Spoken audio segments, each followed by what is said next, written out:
It's a little cool today, you know.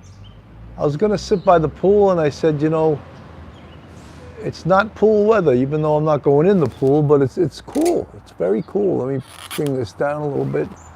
The weather seems a little cool, so I think this part of the yard looks pretty good right now. My wife had a lot of different landscaping done here, and it looks pretty cool. So far I have no one joining me. I'm just talking to myself. Where is everyone? Oh, there's someone's in the chat. Number one, who is that? We'll see who that is in a second. Tana Family Memories, good to see you. Good to see you. That is 3. All of a sudden, boom, boom, boom. 3 people in the chat. 10, wow. 10. Lovebug53, hello. How are you guys? There's a noisy garbage truck. Dan 1, Wild Bill, Dawn Marie, Amanda Lottie. Hey Bill, how's it going? I'm hanging in there, you know, hanging in there. Joycey T, hiya. Wow, that's one noisy garbage truck. All right, he's out of here now. Judy Fisher. Sana, Elise, Betty Smith. Hi, Bill and everybody here from southern Minnesota. Moonlight View, good day, Bill and company. So good to see you. So a lot of stuff going on, guys. You know, if you haven't watched, I covered the Uvalde case yesterday. And it just seems every day more stuff is coming out, derogatory stuff about the police response that has taken 3 weeks to a month to come out. And Lovebug53, thank you so much. Love your show, Bill. Lexi Texi, liked up. So all this stuff is coming out, and it's ugly. It's very ugly because, you know, one of the things, Stephen Morinello, hello, Bill, nice scenery, thank you. I think it is. It's beautiful, isn't it?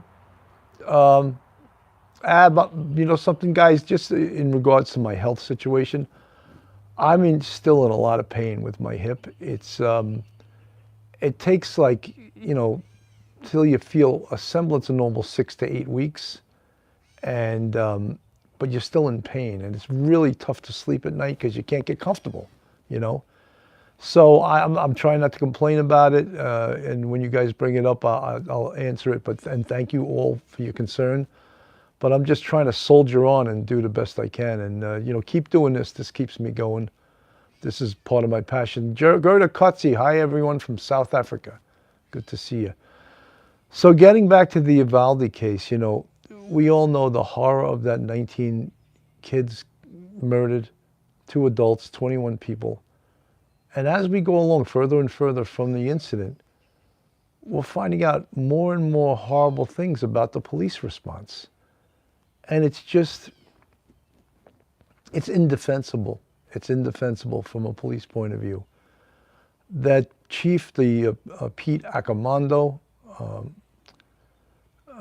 or Aramondo, his leadership was horrendous, you know, and it's all coming out now, you know, it's all coming out. And he, of course, will at some point be made to testify at a hearing or a civil trial.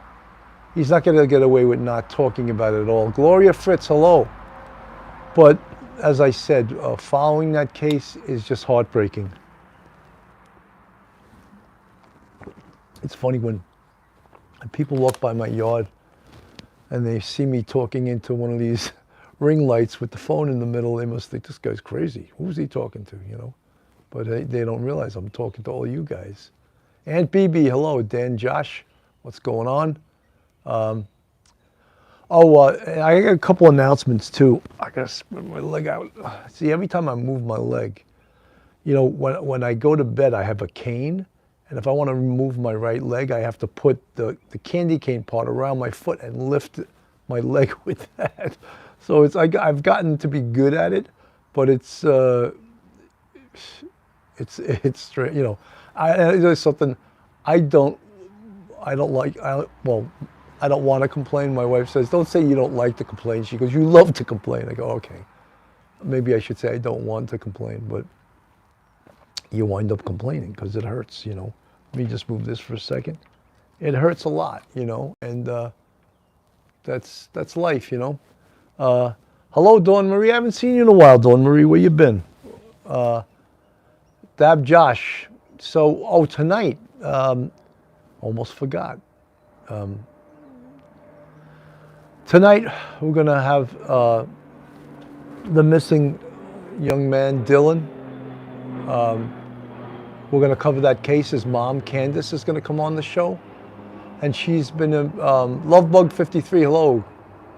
She's been going around on a lot of the different shows. I believe she was on News Nation just last night talking about the case. So we're going to have her on the show tonight at 8 o'clock Eastern Standard Time.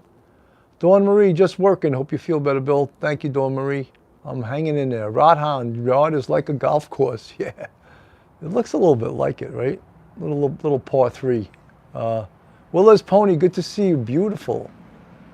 Lee Perry, hi, Girl Friday. Hit the thumbs up. I recognize almost all you guys in the chat, so I know most of you guys, or if not all of you, are subscribed. But if there's anyone in the chat that's Jamie Ward, thank you for the $9.99 super chat. Thank you all you do. The work you and duty on do is just amazing. It's great to know when I watch the channels, you guys. Well, thank you so much. That's very much appreciated. You know, what keeps me going, it's like, it is challenging doing this podcast because obviously when you do podcasts like this, you want to be good at it, you know, and you want to work hard at it, and you want to have your information straight. Antonio, yes, I am walking. I'm walking with a cane. You know, I need a cane to walk, but they want you to walk to get up and walk. So I walk every day. I'm not setting any land speed records, but I get up and walk. It's supposed to be good for your rehab. What is this? It's like garbage truck central here. My God, what is this? You'd think this was a garbage dump with all these garbage trucks. Robert Clark, hello, Bill in chat. Hey guys, so good to see everyone. It's so good to have everyone in the chat. All right, garbage trucks, get out of here. You're so noisy. My God. Yeah, walking is good. So yeah, I'll probably, after I get off the air today, I'll take a little bit of a walk. In fact, you know, like it's hard, and I don't want to make this about me, but it's hard to put your shoes on, hard to put your socks on. So in that way, you feel a little beholding to people. So when I ask my wife to help me put my socks on, I could see the face she makes at me, but she's not going to do it for me. What am I going to do? Call a neighbor, you know? No, Patrick, I had surgery. I had hip replacement surgery. So it was an elective surgery, but I was limping from, it's probably genetic in my family because 4 out of the 8 kids in my family have had it, and kids were all adults. And it's probably from osteoarthritis. Not to give you guys a medical lesson, but that's probably what it's from. So, yeah, so Candice Cooley is going to be coming on tonight. Richella Franzo's in the chat. Good to see you, Richella. Candice Cooley, the mom of Dylan Rounds, she's coming on tonight at 8 p.m. She's going to talk about new developments in the case. Dab Josh. Lieutenant Pete's out in the garden. He's working on his zucchini or his eggplant, I guess, right?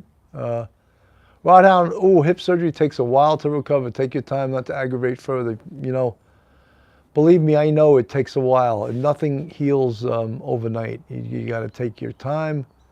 You got to take good care of it, right? So, yeah, so Candice is coming on tonight. We're going to talk about new developments in the case, if there are any new developments. There's so much, you know, when you look at YouTube and the content providers, there's a lot of, you know, rumors. There's a lot of bad information. So you got to stay with what you know it to be true. You got to vet information to make the information. Don't put out information that is at all potentially not true. So all of that's a challenge, you know. And, you know, it's one of the good things is I have a good co-host. Sana Elise Hoth Johnson. Hope you get well soon, Sergeant Bill. Thank you. Yeah, all our hearts go out to Candice. Candice Cooley we're referring to. Dylan Rounds' mom. The young man, the young farmer who is... Antonio, I agree with you in regards to that PI tape. It's, you know, he had actually got a hold of me and wanted to come on the show, but I can't really vet the information that he has, so I'm not going to take that as gospel, and I'm not there to check it down, to run it down, so very difficult to do that. So guys, we got 63 in the chat, 43 with the thumbs up. Let's get more thumbs up, more people in the chat. Let's equal out the thumbs up. Someone just asked, where is my pool in relation to where I'm sitting now? Well, if I point, it's that way, but you go back to the yard and you go that way. And of course, it's fenced in because if you have a built-in pool, you have to have a fence around it. That's the law, you know. So that's, yeah, it's in that part of the yard. Our property looks gigantic, but it's not. It's an acre, which, you know, isn't gigantic, but I guess by, you know, Westchester standards, an acre is pretty big. But there's people right around me that have 2, 3, 4 acres, 5 acres. I have an acre, but my property is it's a corner plot, so it looks so much bigger, and it is. Look, I don't want any more than an acre. I mean, when you have land, you got to take care of it, right? And so you spend a lot of time. I watch people take care of it, you know. Girl Friday, Antonio, I don't know who you are referring to, but just want facts. Well, Antonio is referring to someone who is a private eye, put some information in regards to a conversation he had with Candice Cooley, and he published it on someone's podcast, and it got a little ugly. I'll just put it that way. And I forget the woman's podcast, something mom, Sleuth Mom. If you go on that, you could listen to the conversation. Linda Cosmo, hi Bill, mods and chat. You guys, Linda Cosmo, I could see with your green font. Thank you so much for being a YouTube member of our channel. We really appreciate you guys. You know, especially with me coming back from the surgery and not being full on, not being full, you know, I'm not being 100% energetic and healthy. Thank you guys for all coming on and listening and watching. It's really, really, really appreciated. And I always like to say we have some great things coming on in the future, great things planned. Have you guys ever watched a podcaster? His name is Donut Cop. The guy is unbelievable. He's got 3 or 4 million subscribers. He was doing the show the other day on Uvalde, and he had 22,000 people in the chat. And I was like, oh my God. But he's good. I've watched him. He's funny. He's knowledgeable. And, you know, I'm not trying to plug his podcast because he certainly doesn't need help from me with 3.2 subscribers, 3.2 million. No, but it sounds interesting. Well, you know, if you get a chance, it's called Donut Cop. He's pretty damn funny, too. So if you have a chance, you know, I wish I could get some of his subscribers coming over to me and say, yeah, this guy's funny. But he's, I mean, just anyone that has over 1 million is amazing. 100,000 is amazing. He's got 3.2 or 3.3 million subscribers. Incredible. Robert Clark. Oh, so you watch the Donut Cop. Yeah, it's pretty entertaining. He's good. He's very good at editing. He's good at a lot of things, you know. When I see someone like that, I got a lot to learn from him. I mean, not as far as I know as much or way more than him in regards to police work, but as far as podcasting, the guy's a star. You know, he's a star. It's just like there's another guy, he's a comic, Steven Crowder, Louder with Crowder. He's another guy, excellent. He's got a radio show, but he always gets kicked off of YouTube because he's always violating whatever. He's always violating YouTube policies. So he's always getting kicked off. But he's got a great show. Steven Crowder is his name. Crowder, not that funny really, yeah, but I think he's smart though, you know. I like Crowder. I like Steven Crowder, Louder with Crowder. I think he's a smart guy. Mahari Buchanan, good to see you. I don't recognize your name. I'm sure you've been on here before, but subscribe. Give us the thumbs up. Ring that bell.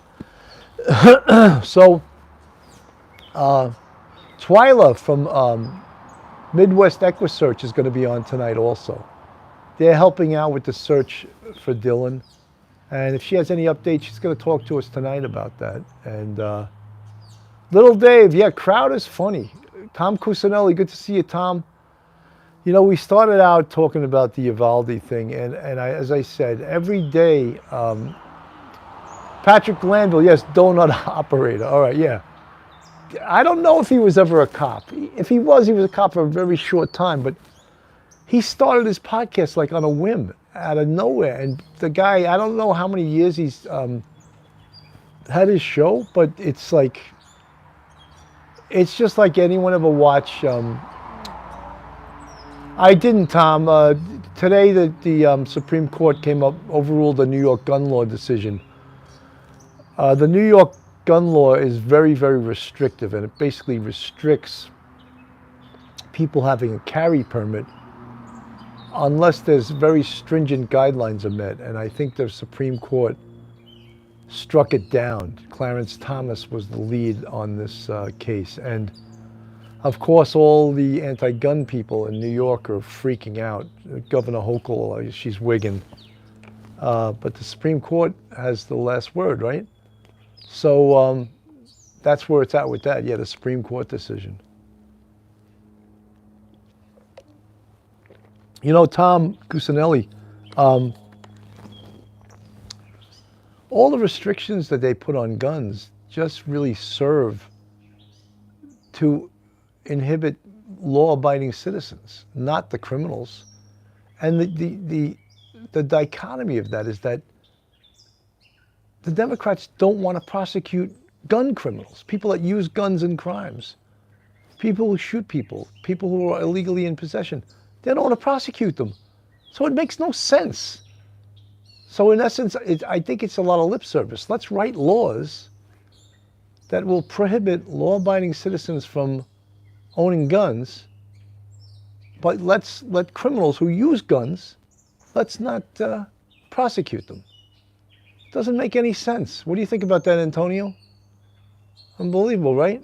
So let's just make these laws for law-abiding citizens. Tom Cusinelli, you know, you don't hear law-abiding citizens illegally using guns, right? They're using them for self-protection, to protect their home. They're using them for hunting.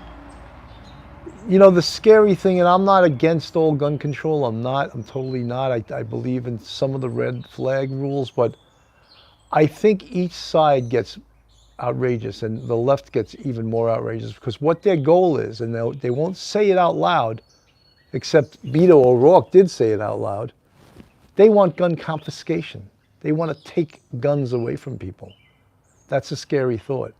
So it's not that they just want to write these laws. They want to confiscate people's guns.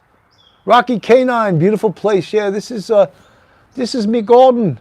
This is me golden, and I decided to be on the other side of me golden and not by the pool. So the OG, is that the original gangster Lone Ranger? Tom Cusinelli, neither do I, especially red flags, convicted felons, mentally ill. A convicted felon should never own a gun. You know, you could say that outright. Should never own a gun. Write laws that will prosecute no bail for gun collar is crazy and no state time. Yeah, well, you know it was crazy. Alice Caffrey, how are you? From Ireland. 88 in the chat. We got to bust over 100. We were at 95 one time. What are you guys dancing away from me? You don't like the topic today? Let's bring you guys back in. Let's get to 100, you know.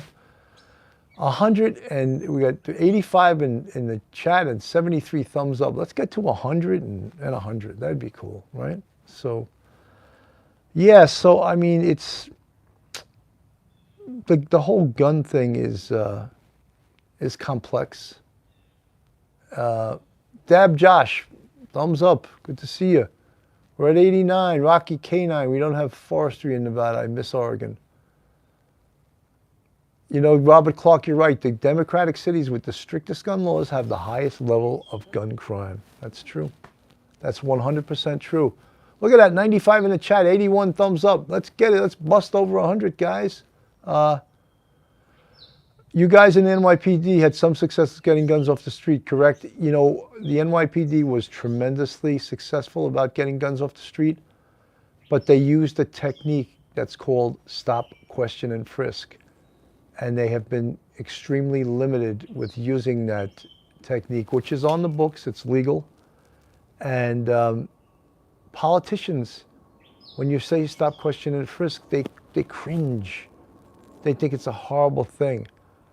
Matt Bogdanos was a pit bull in Manhattan DA's office. Absolutely, Matt Bogdanos was a big Army guy, right? I don't know if he was he was a Marine. He was an officer though, right? Is he still with the DA's office? I would think he probably would be one of those that would leave because of the lack of prosecution, you know. 103 in the chat, 89 thumbs up. Thanks, guys. Thanks for bringing the show up to past 100, past the century. Girl Friday, I wish they would bring it back, preventative. Yeah, you know something, one of the things that disturbs me is that isn't the government's job to protect its citizenry? Isn't it a job to protect you? We all know that there's not enough police to protect everybody, right? So then who does it come down to? You're looking at that person in the mirror. You're the person that's going to defend you. You're the person that's going to defend your family. You can't count on the police. And I think one of the biggest demonstrations of the fact that the government was unwilling and unable, but more unwilling to protect the citizenry was the 2 years of riots that they just watched as buildings were burnt down, Molotov cocktails thrown at police stations, police being attacked, dozens of people murdered. And they stood there, and in some cases they cheered on the rioters. I find that disturbing, extremely disturbing. And then they want to take your guns away? I don't think so. I do not think so. Julia for Justice, tax cut, Kenosha. Everyone wants a tax cut, right? I think Joyce E.T., it's always called stop, question, and frisk. The press tried to hijack the name of it, and by calling it stop and frisk and leaving out 33% of the procedure, which is stop, question. And I could give you a law lesson here on why it's called stop, question, and frisk, but I'll spare you that now. But just know that it's called stop, question, and frisk. Okay? Good. Joycey T. Cheers, guys. If you're not subscribed to us, go on our YouTube channel. Hit that subscribe button. Give us a thumbs up. Ring that bell. If you want to support us, well, Patreon has been doing this up and down. If you want to support us on our Patreon, we have 3 different levels and you can support us. And if you want to join our YouTube family, you can see the folks with the green font. We have 5 different levels in our YouTube family and you can support us. Christine Robinson, we all have the law, thou shalt not murder. Yeah, look, there's lots of laws on the books. There's lots of laws. Vesper Q, what a stunning back garden. I know you're a Brit because you call it a garden and not a yard, but that's okay. Dawn Marie, Broadhound, true but sad. Rules don't apply to outlaws anyway.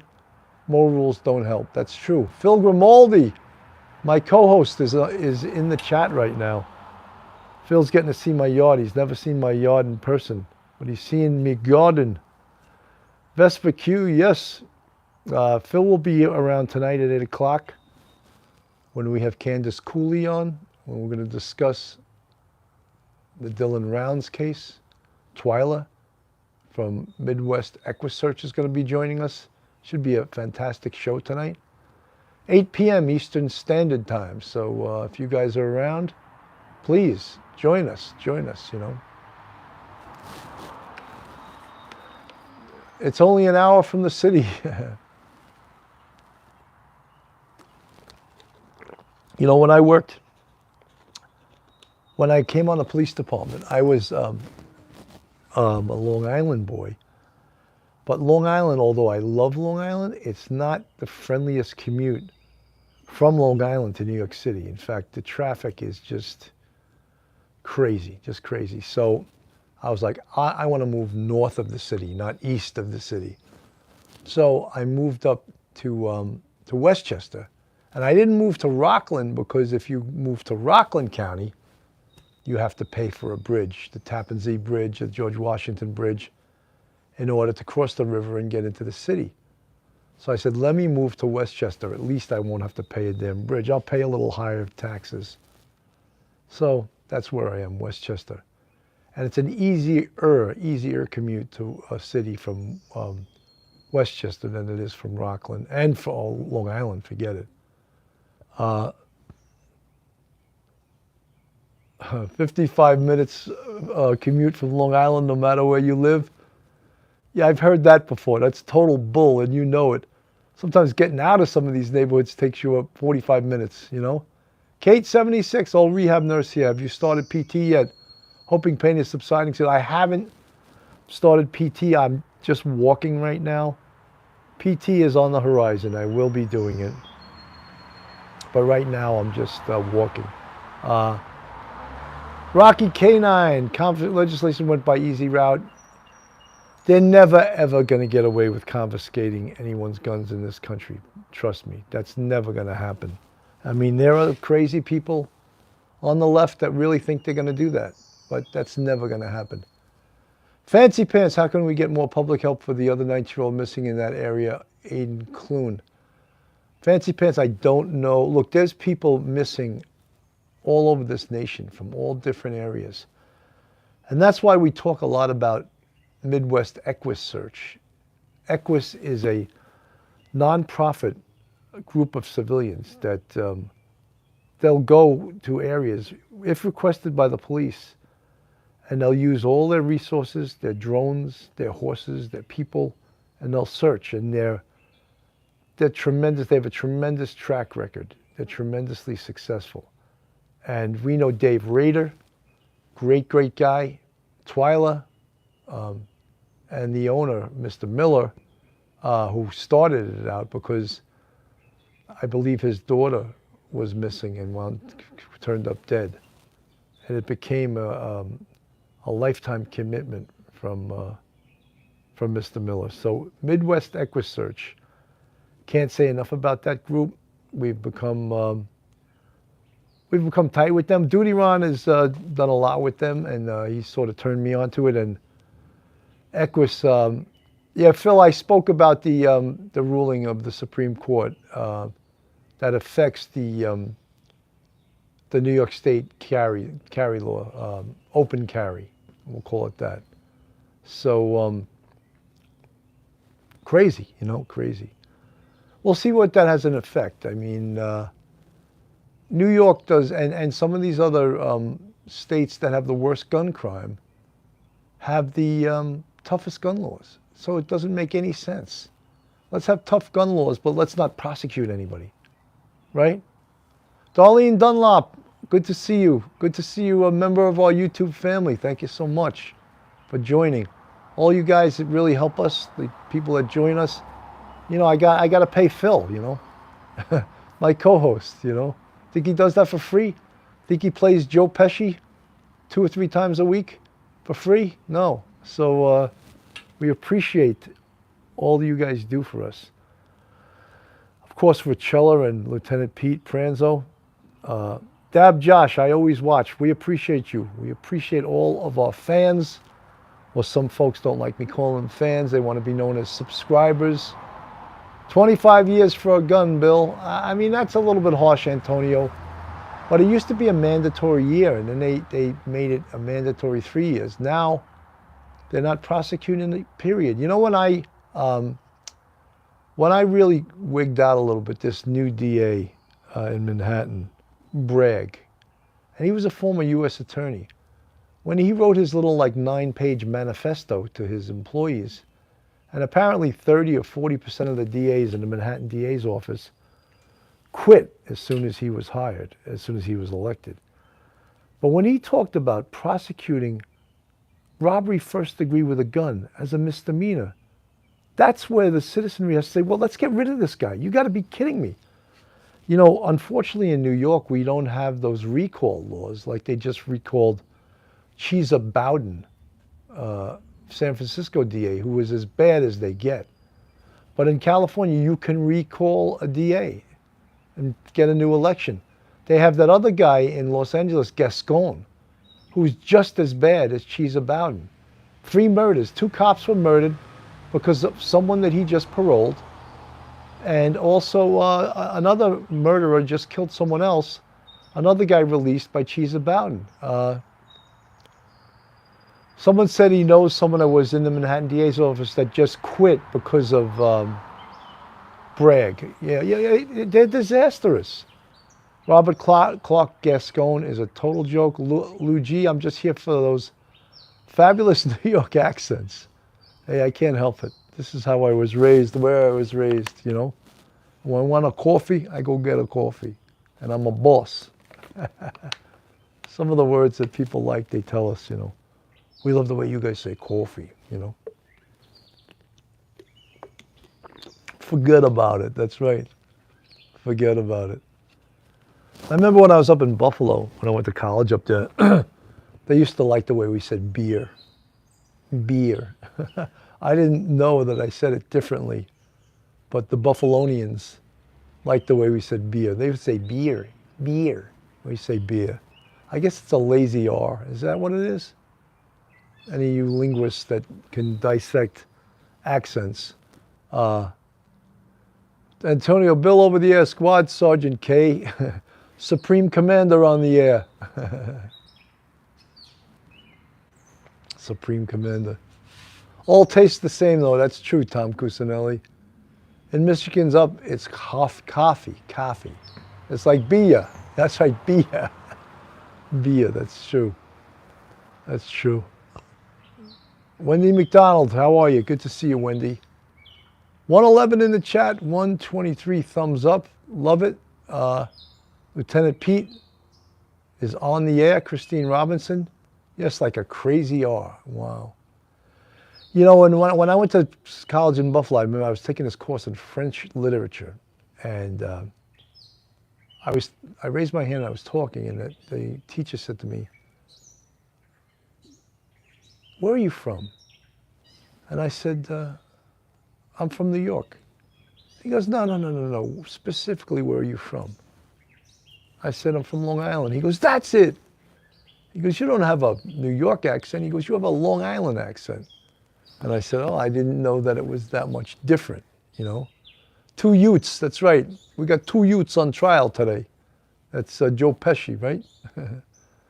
So, yeah, he picked out my accent. But I think that since then, since like I got out of college in like 1980, I must have acquired a much heavier New York accent because, you know, I worked 27 years in Manhattan in the NYPD, you know, all over the place. And you also start using cop language, right? Could you ascertain? You know what's a cop word I always used to hate? Behoove. It would behoove you. Always a boss would say that to you. He'd be like, "I never heard the word behoove until I came on the police department, you know. How many fingers do I have up? Tree." Tree. That's right. My favorite cop expression was from transit. And when a perp would flee the area, they would write in the report, "The suspect fled to parts unknown." I was like, that is such a expression that came out of a very specific area, and it was transit. And I always thought that was funny. The perp fled to parts unknown. Toity, and toid. That's right. Robert Clark, learn that word in basic training. Yeah.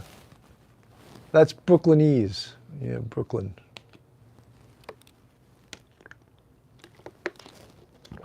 Parts unknown. That's right, Antonio. That's a transit expression. Transit police. That's a tough place to work, right? Not only do you have a tough job being a cop, but now you got to go down where there's steel dust and other health problems in your workplace.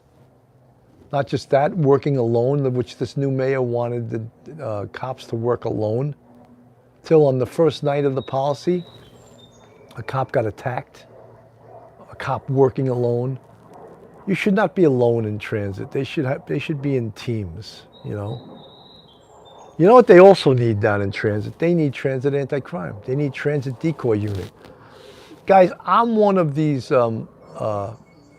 Michelle, true Gerda, so South Africans have a distinct accent. You know, I'm one of these cops, and I think most of the people in the chat that think that the criminal element should fear the cops. Did you hear what I just said? The criminal element should fear. They should be in fear of the cops. I don't think they're in fear of them anymore, you know. But when they had transit anti-crime, the decoy unit, they had street crime, they had anti-crime, the perps feared the cops.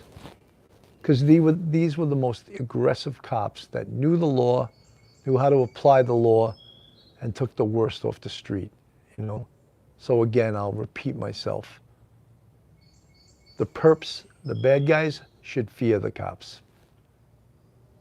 Mayor Adams put that out there. Oh no, they shouldn't fear the cops. Community policing, that's the biggest jerk off, the community policing, yes. There's a purpose for it, but you know something, not all aggressive cops are community policing types.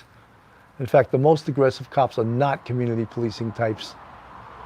I spoke yesterday when we were doing the Uvalde thing about decoy unit. Yeah, that, Antonio, that was another outstanding unit. Mike Geary, I thought I just saw Mike Geary in the chat. Professor, retired Sergeant Mike Geary, good to see you, buddy. There's two types of cops that they want people to be. There's one, the guardian, which is the community policing type, the friendly, smiling, informational cop that you can just talk to. And then there's the warrior. The warrior is the street crime cop, the anti-crime cop, the aggressive cop. They don't even like to use that word aggressive anymore. Yes, the guardian is the social worker. We need more warriors. You know, we need warrior cops like they did apparently not have in Uvalde. You know, one of the things I spoke about with that Uvalde case is like, look, I've been a boss. I was a boss for 22 years out of my 27. If I was on a scene like that and I gave the order to stand down, you know what my cops would do?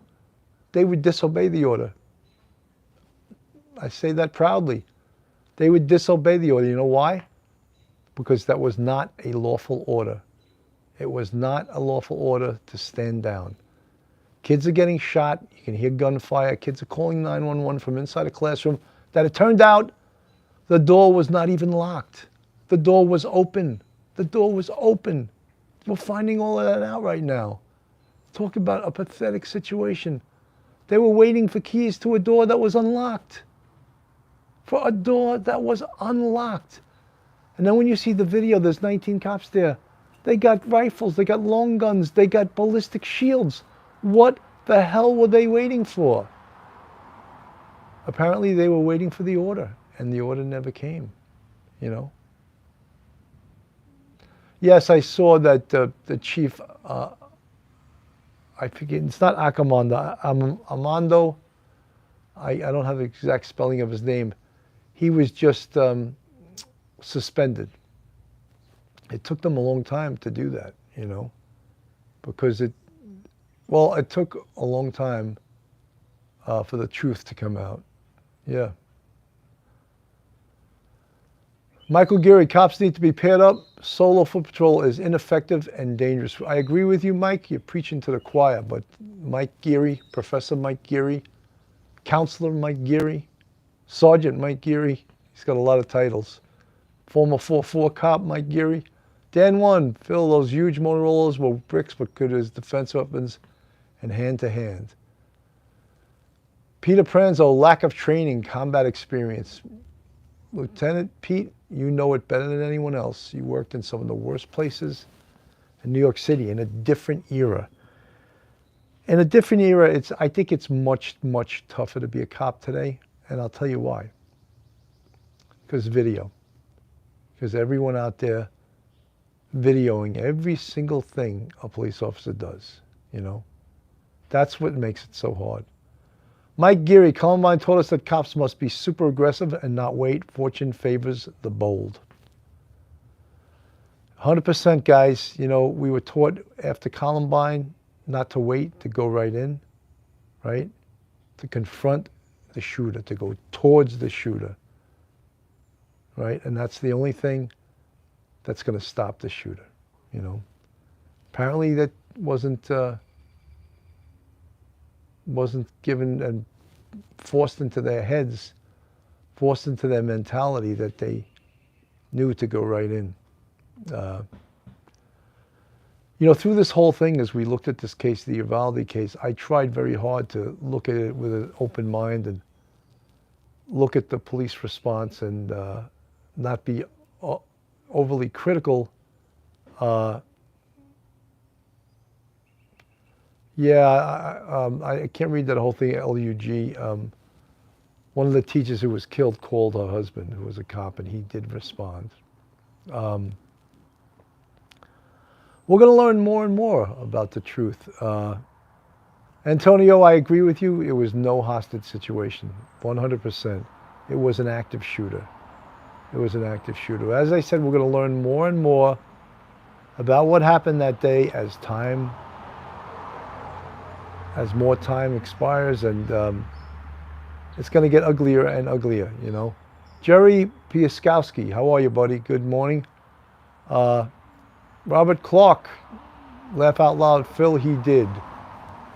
121 in the chat, 135 thumbs up. Thank you guys for all joining us. We're coming up on 45 minutes. It's amazing how we can sit out here in Golden and just talk to you guys for like, have a conversation for this long.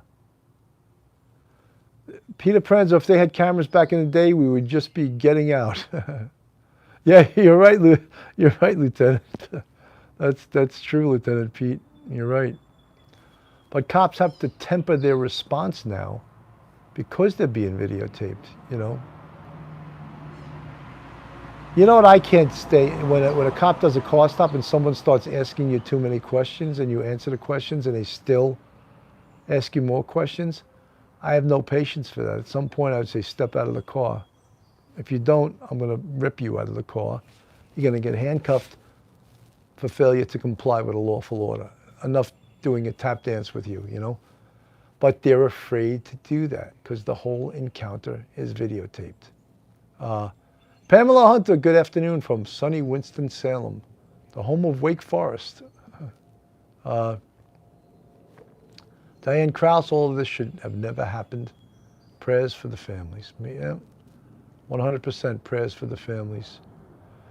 128 in the chat, 140 with the thumbs up. You guys, hey, we're building this little coffee with Cannon, backyard beverage. Get to see me garden, get to see me yard. I get to talk to you great people for 45 minutes. It's 44 right now.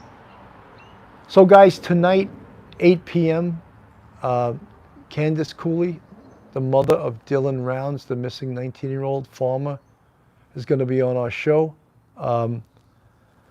Twyla for Midwest Equus is going to join us. So be sure to tune in tonight, 8 p.m. Phil Grimaldi is going to be there, my co-host. Should be a great show, guys. Guys, thank you so much for tuning in today. Have a great day. God bless and stay safe.